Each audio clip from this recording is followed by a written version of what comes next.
চরমোনাইর পিসাব ফেসিবাদীদের দোষর। চরমোনাইর পিসাব মিথ্যা বলে নিশা খায়। চরমোনাইর পিসাব ভণ্ড।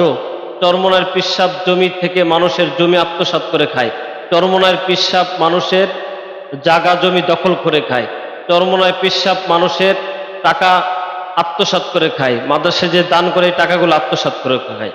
প্রিয় দর্শক, হ্যাঁ সঠিকই শুনছেন, তবে এই কথাগুলো আমার না, এই কথাগুলো কিছু মূর্খ এবং কিছু জাহেলদের কথা। তাই আসুন আমরা আগে একটু দেখে আসি।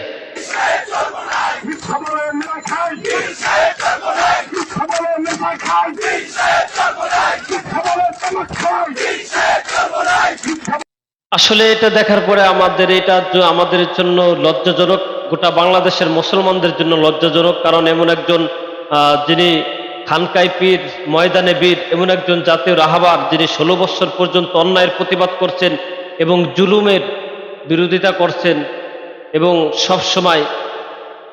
যিনি সবসময় হকের পক্ষে কথা বলছেন এবং বাংলাদেশের মানুষকে যিনি সব সময়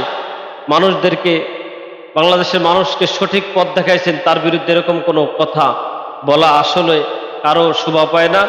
অবশ্যই তাদেরকে তওবা করতে হবে।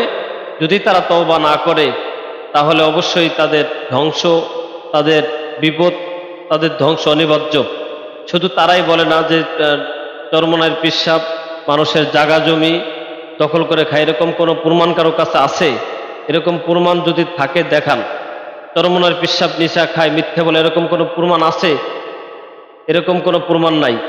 শুধু চরমোনাইর পিসাব ফেসিবাদীদের দোষর, এর কোনো প্রমাণ কারো কাছে আছে?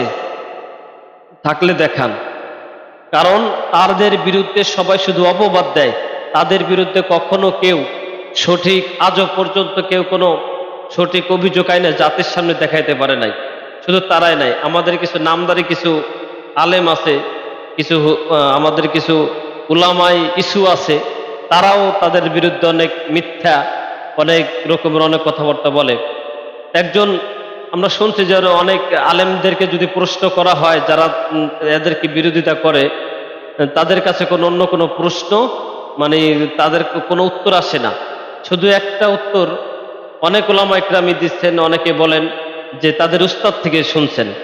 আসলে কিছু ধারণার উপরে মানুষের শোনা কথা নিয়ে মানুষের সত্য মিথ্যা যাচাই করা যায় না।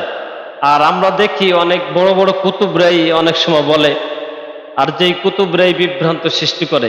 আমার কথা হলো, চরমোনাইর পীর সাহেবের দ্বারা গোটা দুনিয়ার মধ্যে ইসলামের যে খেদমত দিতেছেন, হাজার হাজার মাদ্রাসা, এবং যেভাবে অন্যায়ের প্রতিবাদ এবং মানুষের যেভাবে আধ্যাত্মিক একজন রাহাবার, তার বিরুদ্ধে এরকম কোনো কথা বলা আদৌ আমাদের ঠিক না। এজন্য ভাই, তাহাকিক না করে কারো বিরুদ্ধে কখনো আমরা কোনো কথা বলবো না। আল্লাহ পাক আমাদের সবাইকে হিদায়াত দান করুক।